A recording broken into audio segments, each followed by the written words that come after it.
아따, 주인님들. 오늘도 잘 지내셨소? 춘심이가 또 재미나게 들려드릴 이야기가 있으니께 얼른 앉으시고 귀 쫑긋 세워두소. 자, 주인님들. 오늘 춘심이가 또 어떤 기막힌 이야기를 가지고 왔는지 궁금하시지요? 에헤이, 맨날 똑같은 도깨비 이야기, 호랑이 담배 먹던 시절 이야기만 하면 재미없잖소? 오늘 들려드릴 이야기는 말이요, 바로 저작거리 이야기랍니다.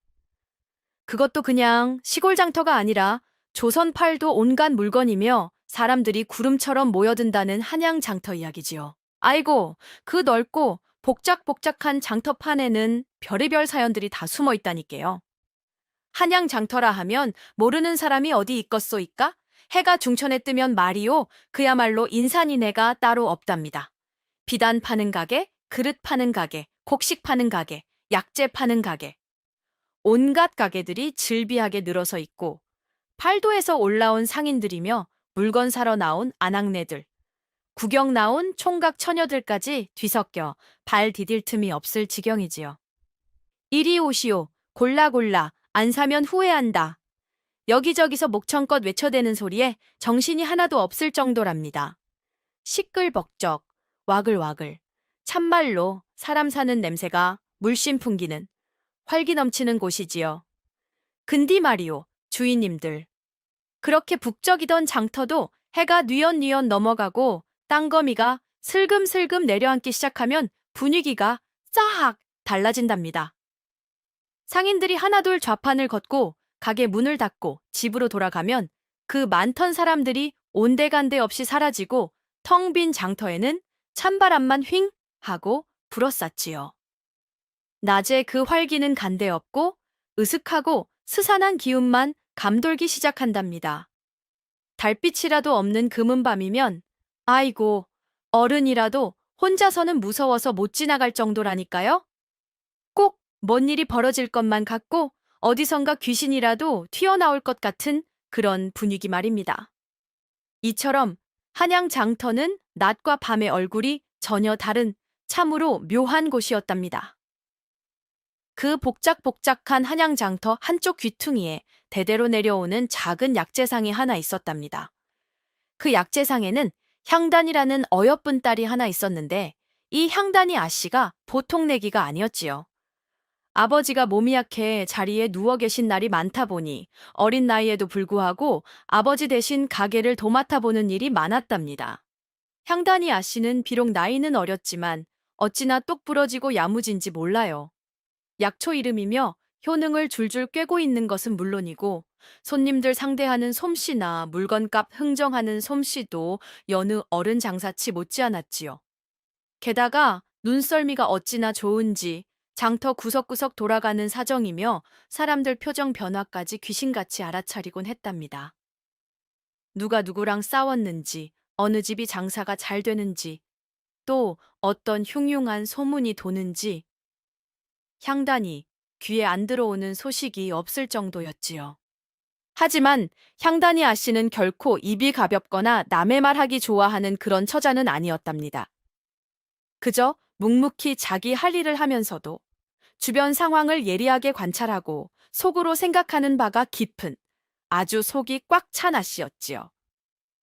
아픈 아버지를 모시고 팍팍한 살림을 꾸려나가야 했으니 어쩔 수 없이 일찍 철이 든 탓도 있었을 것이요. 여튼간에 이 야무진 약재상 딸 향단이가 바로 오늘 이야기의 주인공이랍니다. 그녀의 그 예리한 눈썰미와 남다른 담력이 아니었다면 장터밤 귀신 소동의 비밀은 영원히 묻혔을지도 모를 일이지요. 언제부턴가 말이요. 그 넓은 한양 장터에서도 유독 한 곳, 바로 형형색색 고운 비단을 파는 가게들이 모여있는 비단 골목에서 이상야릇한 소문이 돌기 시작했습니다. 그것도 꼭 해가 지고 인적이 끊긴 밤에만 벌어지는 일이라니 사람들의 공포심은 더 커질 수밖에요. 처음에는 그저 한두 사람의 헛소리려니 했답니다. 어젯밤에 말이야, 비단 골목을 지나는데 누가 뒤에서 소복자락을 세욱 잡아당기는 것 같더라니까. 라거나 가게 문단속을 단단히 하고 갔는데 아침에 와보니 비단필 하나가 마당에 나와 있더라니깐 하는 식이었지요. 사람들은 에이 잠꼬대 했겠지. 바람이 불었겠지 하고 대수롭지 않게 넘겼답니다. 근디 말이오, 그런 기이한 일을 겪었다는 사람이 하나둘 늘어나면서 소문은 걷잡을 수 없이 퍼져나갔습니다. 이제는 제법 구체적인 목격담까지 나돌기 시작했지요. 글쎄, 내 두 눈으로 똑똑히 봤다니까. 시퍼런 달빛 아래 하얀 소복을 입은 젊은 여자가 머리를 풀어헤치고 가게 앞에 진열된 비단들을 손으로 슥 쓰다듬으면서 구슬프게 흐느끼고 있더라니까. 아이고, 생각만 해도 등골이 오싹하네. 또 다른 사람은 이렇게 말했지요. 아니야, 사람은 보이지 않았어. 근데 갑자기 어디선가 싸늘한 바람이 휙 불어오더니 가게 안에 곱게 쌓아둔 비단들이 제멋대로 스르르르륵 움직이는 거야. 그러면서 내 비단 하는 속삭임 같은 소리가 들렸다니까. 엄매, 나 그때 혼비백산해서 도망치느라 신발 한 짝 잃어버린 것도 몰랐다니까. 이런 흉흉한 소문이 퍼지니 비단 골목 상인들은 물론이고 근처 가게 상인들까지 밤이 되는 것을 두려워하게 되었습니다. 해가 지기도 전에 서둘러 가게 문을 닫고 집으로 돌아가기 바빴고 꼭 필요한 경우가 아니면 밤에는 비단 골목 근처에는 얼씬도 하지 않으려 했지요. 밤마다 귀신이 나타난다는 흉흉한 소문이 퍼지자 비단 골목은 그야말로 파리만 날리게 생겼답니다. 예전에는 밤늦게까지 불을 밝히고 장사를 하거나 혹은 다음 날 장사를 위해 물건을 정리하는 상인들이 많았는데 이제는 해가 떨어지기 무섭게 모두 문을 걸어 잠그고 줄행랑을 치기 바빴지요. 어디 비단 골목뿐이겠소이까. 그 근처에서 장사하는 다른 가게들도 덩달아 피해를 보게 되었지요. 아이고, 저놈의 귀신 소동 때문에 손님이 뚝 끊겼네. 밤늦게 물건 사러 오는 손님들이 있어야 우리도 먹고 사는데 이거 원장사를 할 수가 있어야지. 누가 저 귀신인지 뭔지 좀 속 시원하게 잡아가지 않고 뭘 한디야. 상인들은 모였다 하면 귀신 소동 때문에 죽겠다며 울상을 짓고 한숨만 푹푹 내쉬었답니다. 장사가 안 되니 사람들 마음도 각박해지고 괜히 서로 의심하거나 다투는 일도 잦아졌지요. 어떤 사람은 저거 다 경쟁 가게에서 손님 빼앗으려고 일부러 퍼뜨린 헛소문 아니냐 하고 의심하기도 하고 또 어떤 사람은 마행순의 가게에서 제일 가까우니 마행수가 뭔가 아는 거 아니냐 하고 수군거리기도 했답니다. 여튼 간에 장터 전체 분위기가 뒤숭숭하고 어수선해졌으니 참말로 큰 문제가 아닐 수 없었지요.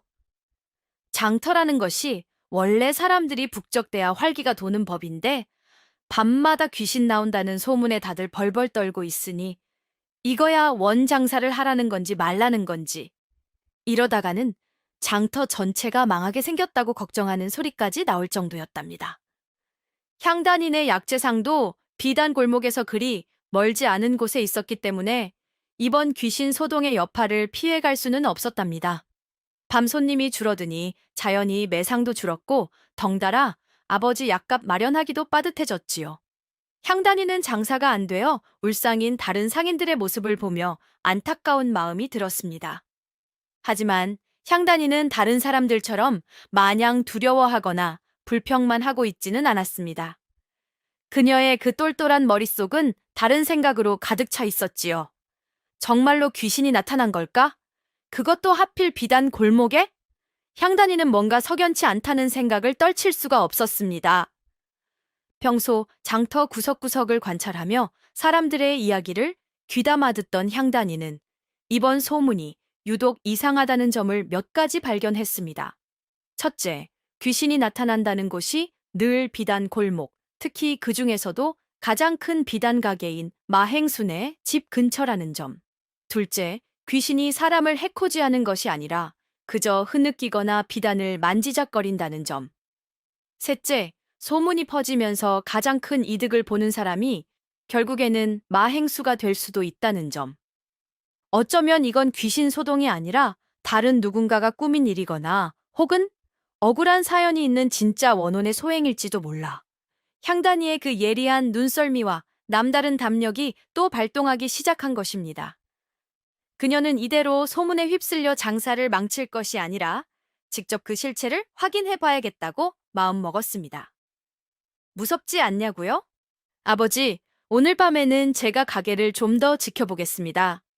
향단이는 몸이 불편한 아버지께는 다른 핑계를 대고 몰래 장터에 남아 밤손님의 정체를 밝혀내기로 결심했습니다. 과연 향단이의 눈앞에 나타날 밤손님은 정말 귀신일까요? 아니면 또 다른 무언가일까요? 아, 그날 밤 향단이는 굳게 결심하고 행동에 나섰습니다.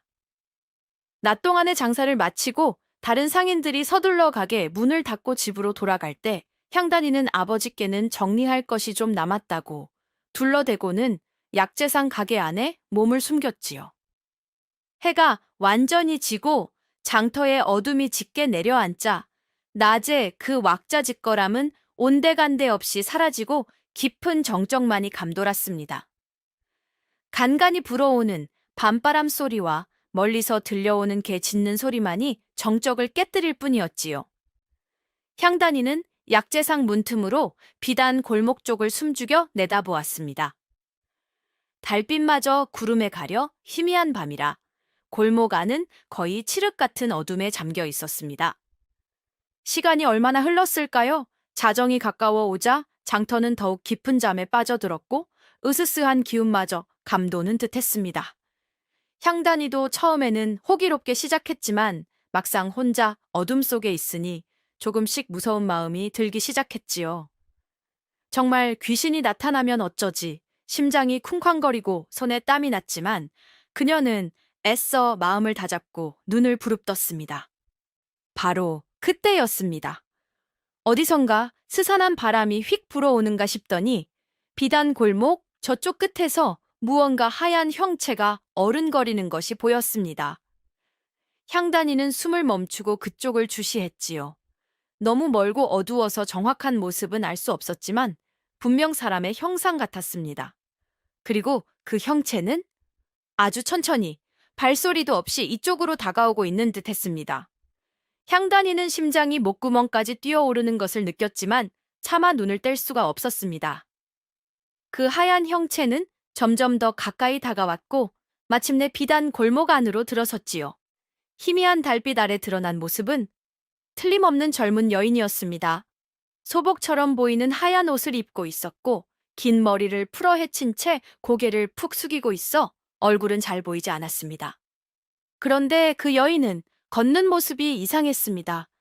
발이 땅에 닿지 않는 것처럼 스르르 미끄러지듯 움직였고 그 주위로는 싸늘한 냉기가 감돌았지요. 그리고 어디선가 아주 구슬픈 흐느낌 소리가 들려왔습니다. 흐흑, 흐흐흑, 마치 세상의 모든 슬픔을 다 짊어진 듯한 그런 울음소리였답니다. 향단이는 온몸에 소름이 쫙 돋는 것을 느꼈습니다. 저건 사람이 아니야, 귀신이야. 하지만 두려움 속에서도 그녀는 눈을 떼지 않고 그 여인의 행동을 지켜보았습니다. 여인은 비단 가게들 앞을 천천히 지나갔습니다. 그러다가 가장 큰 비단 가게, 바로 마행순의 가게 앞에 멈춰 섰지요. 그리고는 마치 홀린 사람처럼 가게 문틈으로 보이는 형형색색의 비단들을 하염없이 바라보았습니다. 그러더니 가느다란 손을 뻗어 비단을 만지려는 듯 허공에 손짓을 하다가 또다시 구슬프게 흐느끼기 시작했습니다. 그 모습이 어찌나 애처롭고 한스러워 보이던지 향단이는 자신도 모르게 가슴이 찡해지는 것을 느꼈지요. 한참 동안 그렇게 비단 가게 앞을 서성이던 여인은 갑자기 무언가를 느꼈는지 고개를 휙 돌려 향단이가 숨어있는 약재상 쪽을 바라보는 듯 했습니다. 향단이는 깜짝 놀라 급히 몸을 숨겼지요. 심장이 터질 것만 같았습니다. 잠시 후 조심스럽게 다시 밖을 내다보니 그 여인은 온데간데 없이 사라지고 없었습니다. 마치 연기처럼 바람처럼 감쪽같이 사라져버린 것이지요. 하지만 그녀가 머물렀던 자리에는 여전히 싸늘한 냉기가 남아있었고 어디선가 아주 은은하고 맑은 연꽃 향기가 바람을 타고 풍겨왔습니다. 향단이는 한참 동안 그 자리에 얼어붙어 있었습니다. 방금 자신이 본 것이 꿈인지 생시인지 분간하기 어려웠지요. 하지만 온몸으로 느낀 그 싸늘한 기운과 코끝에 남은 연꽃 향기는 분명 현실이었습니다. 그 여인은 대체 누구일까? 왜 밤마다 나타나 저리 슬피 우는 걸까? 그리고 저 연꽃 향기는 향단이의 머릿속은 온갖 의문으로 가득 찼습니다. 이제 그녀는 이 비밀을 반드시 밝혀내야겠다고 더욱 굳게 다짐했지요. 다음 날 아침, 향단이는 밤새 겪었던 오싹하고도 신비로운 경험 때문에 잠을 설쳤지만 피곤함도 잊은 채 곧바로 행동에 나섰습니다. 그녀는 어젯밤 보았던 그 여인의 정체와 남겨진 연꽃 향기의 비밀을 풀 실마리를 찾아야 했지요. 향단이가 가장 먼저 찾아간 사람은 바로 저작거리에서 평생 옹기를 팔아온 황영감이었습니다. 황영감은 나이가 이른이 넘어 장터에서는 그야말로 살아있는 역사나 다름없는 분이었지요. 장터에서 벌어졌던 크고 작은 일들, 오래된 가게들의 내력, 그리고 사람들의 얽힌 온갖 소문과 예시이야기들을 꿰뚫고 있는 터줏대감이었습니다. 혹시 황영감이라면 그 의문의 여인에 대해 무언가 알고 있지 않을까 싶었던 것이지요. 향단이는 옹기 가게로 찾아가 공손하게 황영감에게 인사를 올렸습니다. 그리고는 조심스럽게 입을 열었지요. 영감님, 혹시 여쭐 말씀이 있어 찾아왔습니다. 향단이가 말했습니다. 몇 해 전에 이 장터 비단 골목에서 장사를 하시다가 갑자기 사라진 젊은 여인이 있었다는 이야기를 들었는데 혹시 그분에 대해 아시는 것이 있으신지요? 특히 연꽃 향을 좋아하셨다거나 그런 이야기는 없었는지요? 황 영감은 향단이의 질문에 잠시 눈을 가늘게 뜨고 그녀를 바라보았습니다. 그리고는 깊은 한숨을 내쉬며 말했지요. 허허, 어린 처자가 별걸 다 궁금해하는구먼. 자네, 혹시 밤 귀신 소동 때문에 그러는 게야? 황 영감은 이미 다 꿰뚫어 보고 있다는 듯이 물었습니다. 향단이는 솔직하게 고개를 끄덕였습니다. 네, 영감님, 실은 어젯밤에 제가 향단이는 자신이 겪었던 일을 조심스럽게 털어놓았습니다. 하얀 소복의 여인, 구슬픈 울음소리, 그리고 마지막에 남았던 은은한 연꽃 향기까지. 황 영감은 향단이의 이야기를 묵묵히 듣고 나더니 다시 한번 깊은 한숨을 내쉬었습니다. 그리고는 낮은 목소리로 말했지요. 쯧쯧, 가엾은 것, 자네가 본 것이 맞다면 그건 필시 월하 아씨의 홀령일 게다. 월하 아씨요? 향단이가 되물었습니다. 그렇다네. 황 영감은 담뱃대를 한 모금 빨고는 아주 오래전 이야기를 들려주듯 천천히 입을 열었습니다. 몇 하해 전까지만 해도 이 장터 비단 골목에는 월하라는 아주 곱고 손재주 좋은 처자가 있었지. 황 영감의 이야기에 따르면 월하 씨는 이 한양 장터 비단 골목에서 모르는 사람이 없을 정도로 유명한 젊은 비단 장수였다고 합니다. 그녀는 외모가 빼어나게 아름다웠을 뿐만 아니라 비단을 짜고 물들이는 솜씨가 그야말로 신의 경지에 가까웠다고 하네요. 특히 그녀가 직접 짠 비단은 색깔이 어찌나 곱고 결이 부드러운지 한번 만져본 사람은 다른 비단은 눈에 차지도 않을 정도였다고 합니다.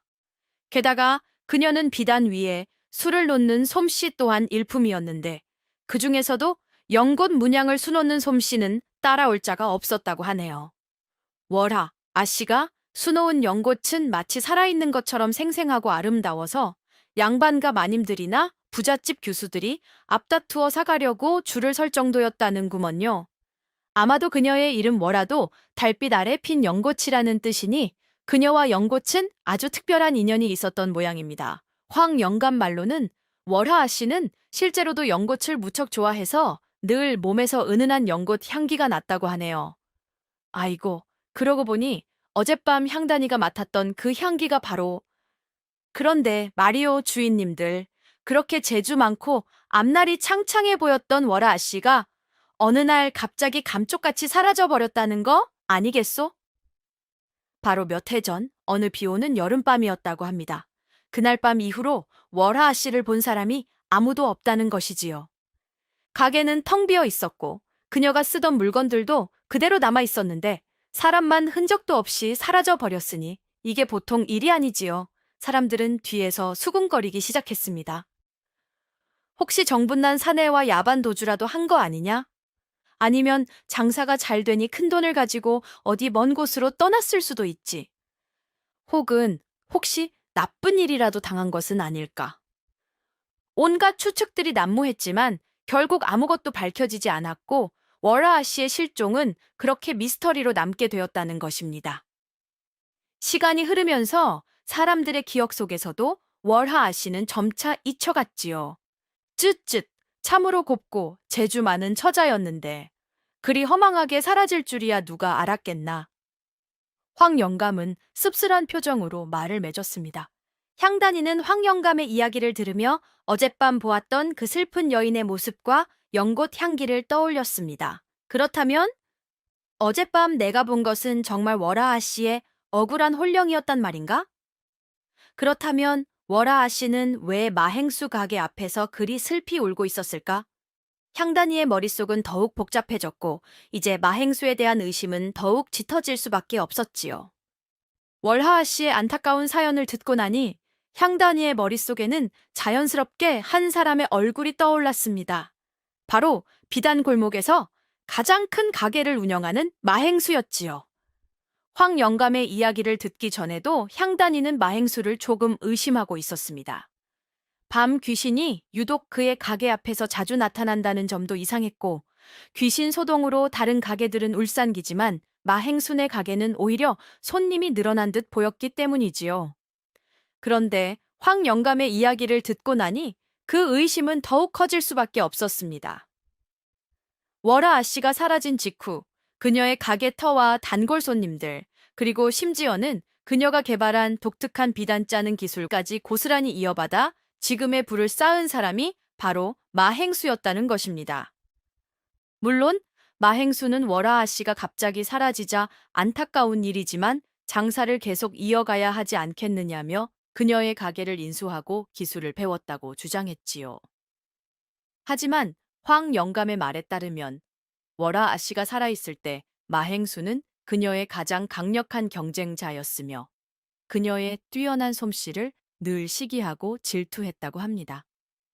심지어는 월하아 씨의 기술을 몰래 빼내려 하거나 그녀의 장사를 방해하려는 듯한 움직임도 있었다는 소문이 파다했다고 하네요. 월하아 씨가 워낙 마음이 곱고 순해서 마행수의 그런 속내를 잘 몰랐던 게지. 오히려 마행수가 인자한 척 다가와 도와주는 척하니 철석같이 믿었던 모양이야. 쯧쯧. 황 영감은 혀를 차며 말했지요. 향단이는 모든 조각들이 하나로 맞춰지는 듯한 느낌을 받았습니다. 월하아 씨의 실종은 단순한 사고나 야반 도주가 아닐지도 모른다. 어쩌면 마행수가 관련되어 있을 가능성이 높아. 만약 마행수가 월하 아 씨를 해치고 그녀의 모든 것을 빼앗았다면? 그리고 그 죄책감 때문에 밤마다 월하 아 씨의 혼령이 나타나는 것이라면? 상상만 해도 끔찍한 일이었지만 모든 정황이 마행수를 범인으로 지목하고 있는 듯 했습니다. 향단이의 눈빛이 날카롭게 빛났습니다. 그녀는 더 이상 단순한 호기심이 아니었습니다. 억울하게 죽어간 월하아 씨의 한을 풀어주고 악행을 저지르고도 뻔뻔하게 살아가는 마행수의 죄를 밝혀내야 한다는 강한 사명감 같은 것을 느끼기 시작했지요. 이제 어떻게 마행수의 실체를 드러낼 것인가? 향단이는 조용히 다음 계획을 세우기 시작했습니다. 마행수에 대한 의심을 굳힌 향단이는 이제 그의 죄를 입증할 결정적인 증거를 찾아야 했습니다. 하지만 몇 해나 지난 사건이고 교활한 마행수가 순순히 꼬리를 잡힐 리가 없었지요. 향단이는 우선 월하아 씨의 혼령이 자주 나타난다는 마행수 가게 주변을 다시 한번 샅샅이 살펴보기로 했습니다. 혹시라도 혼령이 무언가 단서를 남겨두었을지도 모른다는 생각에서였지요. 그녀는 사람들이 가게 문을 닫고 집으로 돌아간 늦은 밤 다시 한번 몰래 비단 골목으로 향했습니다. 달빛에 의지해 마행수 가게 주변을 꼼꼼하게 살폈지요.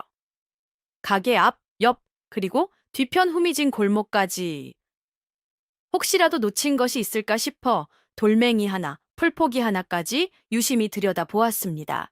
한참을 그렇게 헤매던 중 가게 뒤편 담벼락 밑 사람들이 잘 다니지 않아 먼지가 수북이 쌓인 곳에서 향단이의 눈에 무언가 작은 것이 들어왔습니다. 처음에는 그냥 낡은 천 조각인 줄 알았는데 조심스럽게 주워 먼지를 털어보니 아따, 세상에. 그것은 바로 아주 작고 정교하게 만들어진 연꽃 모양의 비단 매듭이 아니겠소? 그 매듭은 월하 아씨가 자신의 비단 제품에 행운의 징표처럼 달아두곤 했던 그녀만의 독특한 표식이었습니다.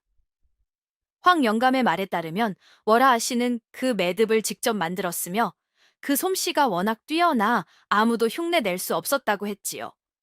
그런데 그 귀한 매듭이 왜 하필 마행수 가게 뒤편 이렇게 후미진 곳에 떨어져 있었을까요? 향단이의 심장이 빠르게 뛰기 시작했습니다. 이것은 단순한 우연이 아닐 가능성이 높았습니다. 어쩌면 월하 씨가 실종되던 그 밤, 이곳에서 마행수와 무슨 일이 있었고, 그 와중에 이 매듭이 떨어진 것은 아닐까? 아니면 억울하게 죽은 월하 씨의 혼령이 진실을 밝혀달라는 신호로 일부러 남겨둔 것은 아닐까? 향단이는 연꽃 매듭을 소중하게 품에 안았습니다. 이것이야말로 마행수의 죄를 밝힐 결정적인 증거가 될 수도 있겠다는 확신이 들었지요. 그녀는 이 매듭을 어떻게 활용해야 할지 머릿속으로 빠르게 계획을 세우기 시작했습니다. 이제 교활한 마행수와의 본격적인 심리전이 시작될 참이었습니다. 향단이가 밤마다 비단 골목 주변을 어슬렁거리고 이것저것 캐묻고 다니는 모습은 당연히 마행수의 눈에도 포착되었습니다. 처음에는 어린 것이 귀신 소동에 호기심이 생겼나 보다 하고 대수롭지 않게 여겼지만 향단이의 행동이 점점 더 집요해지고 특히 자신의 가게 주변을 맴도는 것을 보자 마행수도 슬슬 불안감을 느끼기 시작했지요. 저 계집애가 혹시 무언가 눈치챈 것은 아닐까? 월하, 그년 일 때문에 나를 의심하는 건가? 마행수는 속으로 초조해졌습니다. 월하의 실종은 그에게 있어서 영원히 묻어두어야 할 비밀이었습니다. 만약 그 일이 세상에 알려진다면 그는 모든 것을 잃게 될 뿐만 아니라 목숨까지 위태로워질 수 있었으니까요. 그는 향단이라는 저 어린 약재상 딸이 자신의 완벽한 범죄를 파헤치려 한다는 사실에 분노와 함께 두려움을 느꼈습니다. 그는 하수인들을 시켜 향단이의 일거수일투족을 감시하게 했습니다. 향단이가 누구를 만나고 다니는지, 무엇을 알아내려 하는지 예의주시했지요. 그리고 향단이가 황 영감을 찾아가 월에 대해 묻고 다녔다는 사실을 알게 되자 그의 불안감은 더욱 커졌습니다. 저 어린 것이 감히 내 뒤를 캐고 다녀? 당장 싹을 잘라버려야겠다. 마행수는 향단이를 직접 만나 은근슬쩍 떠보기도 했습니다. 향단이 아가씨, 요즘 장터에 흉흉한 소문 때문에 걱정이 많으시지요? 특히 우리 가게 근처에서 귀신이 나온다니. 혹시 뭐 이상한 거라도 보신 거 있으시오? 하고 능글맞게 물었지요. 향단이는 마행수의 속셈을 모를 리 없었지만 짐짓 순진한 척 대답했습니다. 아이고, 행수 어른, 저는 무서워서 밤에는 나와보지도 못했습니다. 그저 소문만 들었을 뿐이지요. 하고 시치미를 뚝 뗐습니다. 하지만 그녀의 눈빛은 마행수의 속내를 꿰뚫어 보고 있다는 듯이 빛나고 있었지요. 마행수는 향단이의 그런 당돌한 태도가 더욱 마음에 걸렸습니다. 저 아이는 보통 내기가 아니다. 그냥 내버려 두었다가는 정말 큰 화를 당할지도 모른다. 그는 이제 향단이를 어떻게든 막아야겠다고 결심하게 됩니다. 향단이에 대한 불안감이 커진 마행수는 이제 본격적으로 그녀의 입을 막기 위한 방해 공작을 시작했습니다. 그는 아주 교활하고 은밀한 방법으로 향단이를 괴롭혔지요. 우선 그는 향단이의 아버지, 즉 몸이 불편한 약재상 주인을 찾아갔습니다. 그리고는 아주 인자하고 걱정하는 척 연기를 하며 말했지요. 영감님, 따님이 요즘 밤늦게까지 장터 주변을 돌아다니며 위험한 일에 휘말리려 하는 것 같아 걱정이 되어 찾아왔습니다. 자꾸 헛소문을 믿고 이상한 짓을 하고 다니니 이러다가 큰 봉변이라도 당하면 어쩌시려고 그럽니까? 영감님께서 따님을 잘 타일러서 몸가짐을 조심히 하도록 하셔야지요. 하고 은근히 압력을 넣었습니다. 향단이 아버지는 딸이 위험한 일에 휘말릴까 걱정하는 마음에 정말로 향단이를 불러 야단을 치기도 했지요. 하지만 향단이는 아버지께는 죄송한 마음이었지만 자신의 의지를 꺾지 않았습니다. 오히려 마행수의 이런 행동이 그의 불안감을 드러내는 증거라고 생각했지요. 마행수의 방해는 여기서 그치지 않았습니다. 그는 저작거리의 향단이네 약재상에 대한 나쁜 소문을 퍼뜨리기 시작했습니다. 글쎄, 향단이네 약재상에서 파는 약재가 품질이 영 좋지 않다더라. 향단이 아씨가 약재값을 속여 판다더라. 귀신 소동을 일부러 부풀려서 자기 가게로 손님을 끌려는 수작이다. 등등 아주 악의적이고 근거 없는 헛소문들을 퍼뜨렸지요. 그 소문 때문에 한동안 향단인의 약재상에는 손님들의 발길이 뜸해지기도 했습니다. 향단이는 속상했지만 이것 또한 마행수가 자신을 막으려는 비열한 수작임을 알았기에 굴하지 않았습니다. 오히려 그의 이런 행동이 월하 아씨 사건과 관련이 있다는 확신을 더욱 굳히게 되었지요. 나를 막으려고 이토록 필사적인 것을 보니 분명 숨기는 것이 많다는 뜻이다. 이제 더 이상 물러설 수 없다. 어떻게든 마행수의 죄를 밝혀내야 한다. 향단이는 마행수의 방해 공작에도 불구하고 더욱 치밀하게 증거를 모으고 계획을 세우기 시작했습니다. 그녀는 이제 마행수와의 정면 대결을 피할 수 없음을 깨닫고 있었지요. 과연 향단이는 어떤 방법으로 마행수의 가면을 벗겨낼까요? 마행수의 비열한 방해 공작에도 굴하지 않고 향단이는 마침내 그의 죄를 밝혀 월하 아씨의 억울함을 풀어주기로 굳게 결심했습니다. 그녀는 자신이 가진 유일한 단서인 연꽃 매듭을 어떻게 활용할지 밤새 고민했지요. 이 매듭을 마행수에게 직접 보여주면 어떤 반응을 보일까? 만약 그가 범인이라면 당황하거나 불안해하는 기색을 보일 것이 틀림없다.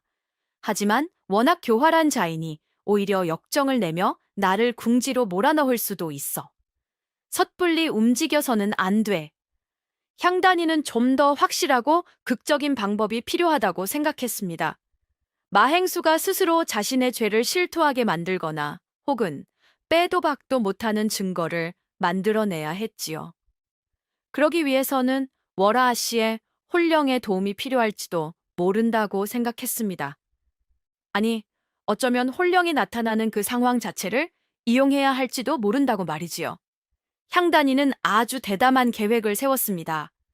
바로 월하 씨의 혼령이 자주 나타난다는 그 비단 골목에서 밤늦게 마행수와 단둘이 만나기로 한 것입니다.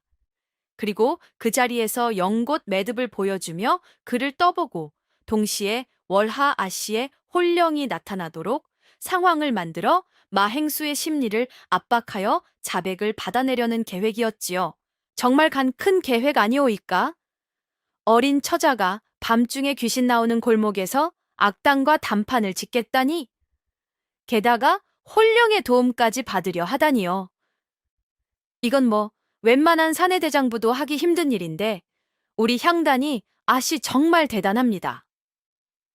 향단이는 계획을 실행하기 위해 은밀하게 준비를 시작했습니다.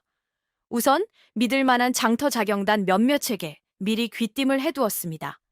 만약에 사태에 대비하여 근처에 숨어 있다가 자신이 신호를 보내면 즉시 나타나 달라고 부탁했지요.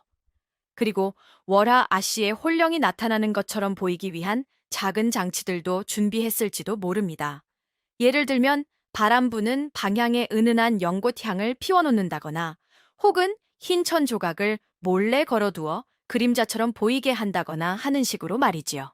물론 진짜 혼령이 나타나 준다면 더 좋고요.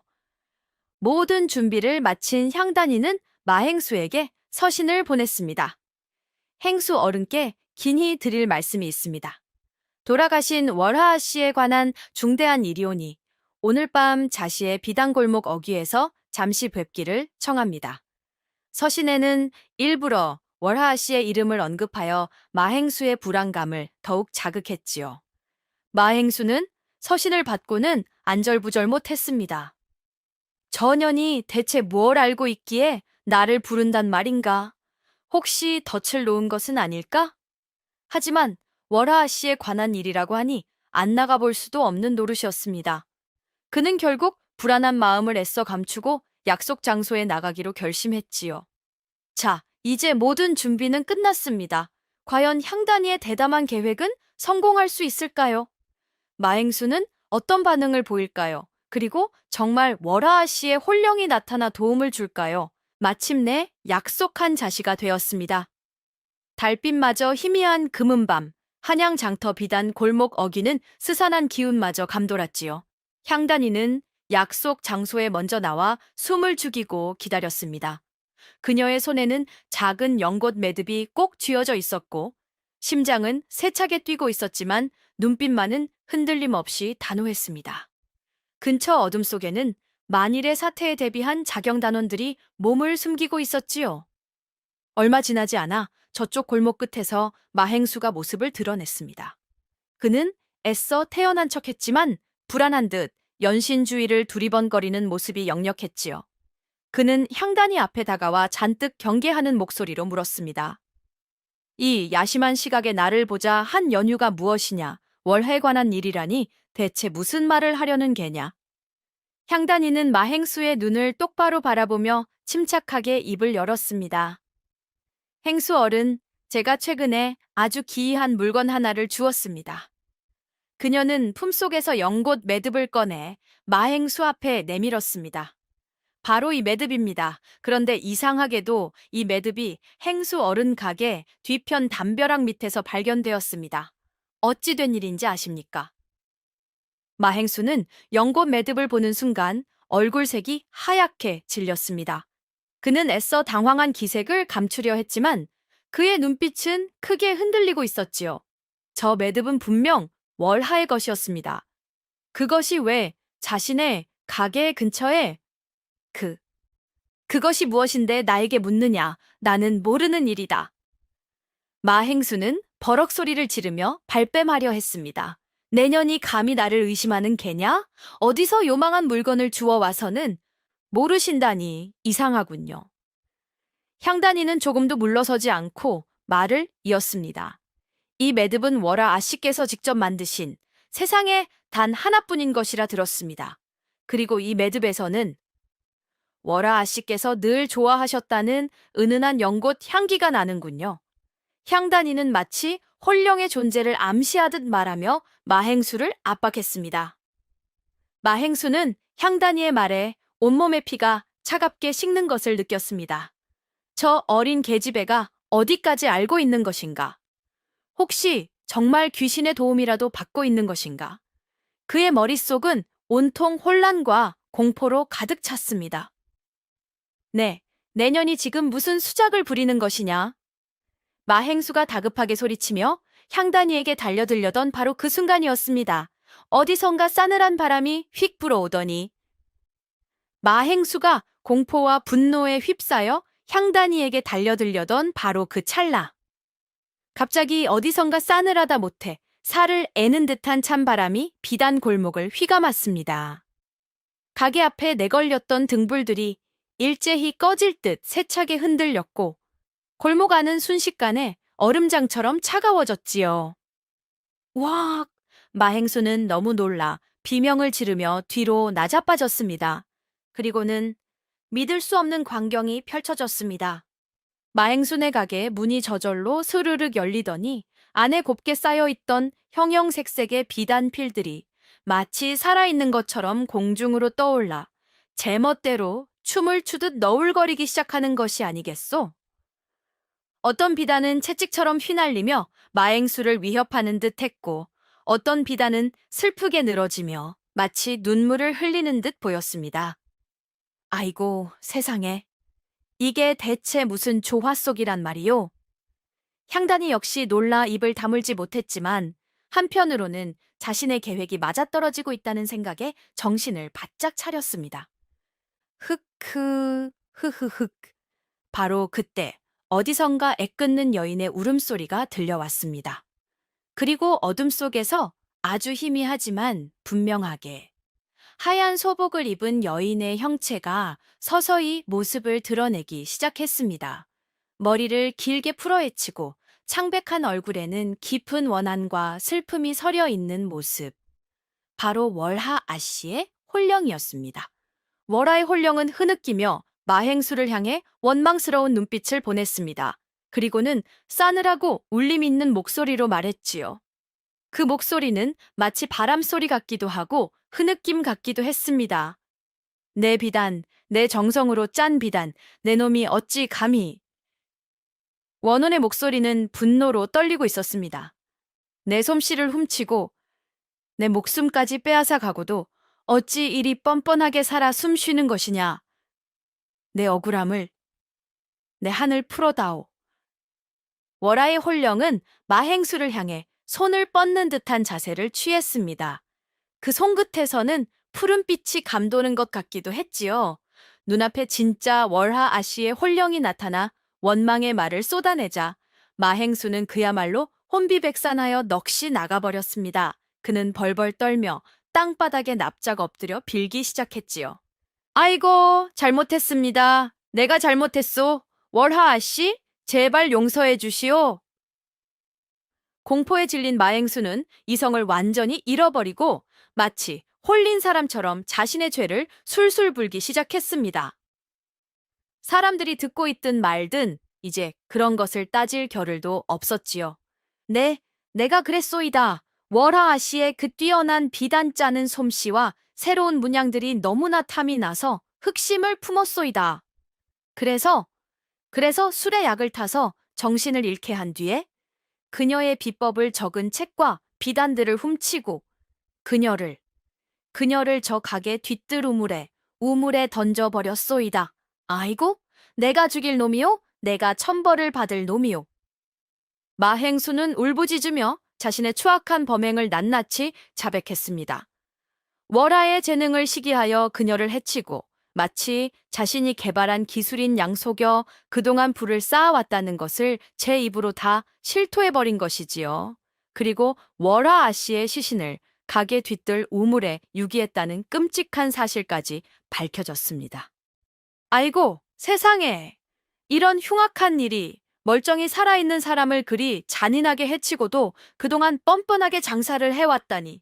정말 인간의 탈을 쓴 악마가 따로 없구먼요. 향단이는 마행수의 자백을 들으며 치밀어 오르는 분노를 간신히 억눌렀습니다. 그리고 미리 약속했던 대로 숨어있던 자경단에게 신호를 보냈지요. 바로 그때 네 이놈 마행수, 내 죄를 네가 알렸다 하는 외침과 함께 횃불을 든 포졸들과 장터 자경단원들이 쏜살같이 달려와 마행수를 겹겹이 애워쌌습니다. 마행수는 자신의 입으로 모든 죄를 자백한 뒤라 더 이상 발뺌할 수도 없었지요. 그는 포졸들에게 힘없이 끌려가며 마지막까지 월하의 홀령을 향해 살려달라고 애원했지만 소용없는 짓이었습니다. 마행수가 자신의 죄를 모두 자백하고 포졸들에게 체포되어 끌려가자 그를 둘러싸고 있던 싸늘한 기운과 월하의 홀령은 마치 봄눈 녹듯이 스르르 사라졌습니다. 하지만 홀령이 완전히 사라지기 전 그녀는 자신을 위해 용기를 내어준 향단이를 향해 슬프면서도 고마움이 담긴 미소를 지어 보였습니다. 그리고는 고개를 한번 숙여 감사를 표하고는 한 점 빛이 되어 밤하늘로 사라져갔지요. 길고 길었던 원한을 풀고 마침내 편안한 안식을 찾은 것입니다. 다음 날 한양 장터는 발칵 뒤집혔습니다. 밤사이 비단 골목에서 벌어졌던 일, 즉 마행수의 끔찍한 범죄와 월하 아씨의 억울한 죽음, 그리고 향단이의 용감한 활약에 대한 이야기가 순식간에 퍼져나갔기 때문이지요. 사람들은 마행수의 악행에 경악하고 분노했으며 비명에 간 월하 아씨를 안타까워하며 눈물을 흘렸습니다. 관에서는 즉시 마행수 가게 뒤뜰 우물을 파헤쳤고 그곳에서 월하 아씨의 유고를 수습했습니다. 모든 증거가 명백해지자 마행수는 결국 자신의 죄에 합당한 벌, 즉 사형을 선고받고 처형되었다고 합니다. 모든 진실이 밝혀지고 악인이 심판을 받자 비단 골목을 감돌던 으스스한 기운은 완전히 사라졌습니다. 더 이상 밤마다 나타나는 귀신은 없었고 사람들은 안심하고 다시 장사를 시작할 수 있게 되었지요. 밤 귀신 소동이 그렇게 해결되고 악덕상인 마행수가 벌을 받자 한양장터는 언제 그랬냐는 듯이 다시 예전의 활기찬 모습을 되찾았습니다. 특히 밤이 되는 것을 두려워했던 비단 골목 상인들은 이제 두 발 뻗고 편히 장사를 할 수 있게 되었다며 기뻐했지요. 밤늦게까지 가게 문을 열어놓고 물건을 정리하거나 멀리서 온 손님들을 맞이하는 모습도 다시 볼 수 있게 되었습니다. 장터 전체에 퍼져 있던 뒤숭숭하고 불안한 기운은 싹 가시고 다시 사람들 얼굴에는 웃음꽃이 피어나기 시작했습니다. 아이고, 이제야 좀 살 것 같네. 그동안 귀신 때문에 얼마나 속을 끓였는지 몰라?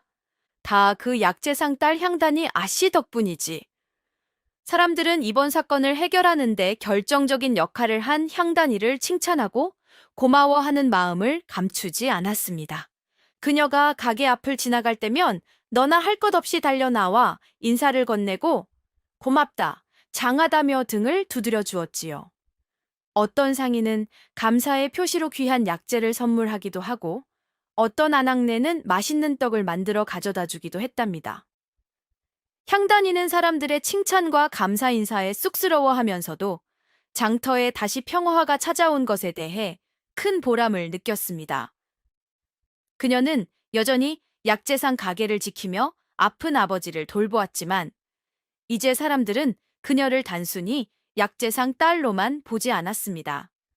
그녀는 불의에 맞서 진실을 밝혀낸 용감하고 지혜로운 젊은 여성으로 장터 사람들에게 깊은 신뢰와 존경을 받는 존재가 된 것이지요.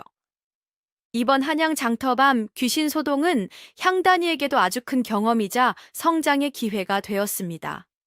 그녀는 처음에는 단순한 호기심으로 시작했지만 사건의 진실에 다가가면서 억울하게 죽은 영혼에 대한 연민과 불의에 대한 분노를 느꼈고 마침내 자신의 용기와 지혜로 거대한 악을 밝혀내는 놀라운 일을 해냈지요. 이 일을 겪으면서 향단이는 단순히 나이만 먹는 것이 아니라 마음과 생각이 한 뼘 더 자라나게 되었습니다. 그녀는 세상에는 눈에 보이는 것만이 전부가 아니며 숨겨진 진실을 파헤치기 위해서는 용기와 지혜, 그리고 때로는 약간의 담력도 필요하다는 것을 깨달았지요. 또한 아무리 힘없고 약한 존재라도 옳은 일을 위해 목소리를 낼 때 세상을 바꿀 수 있다는 값진 교훈도 얻었을 것입니다. 향단이는 여전히 장터 약재상 딸로서 평범한 삶을 살아가겠지만 이제 그녀를 바라보는 사람들의 시선은 달라졌습니다. 그녀는 더 이상 어리고 약한 소녀가 아니라 장터의 평화를 지켜낸 용감하고 현명한 젊은 여성으로 기억될 것입니다.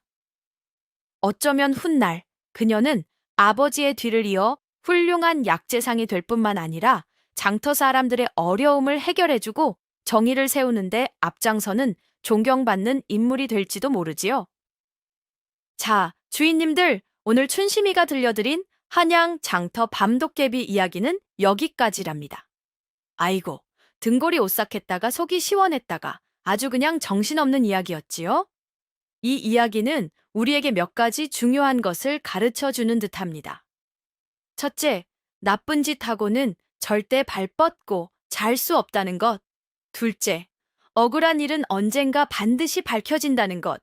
그리고 마지막으로 아무리 작은 용기라도 세상을 바꿀 수 있다는 것.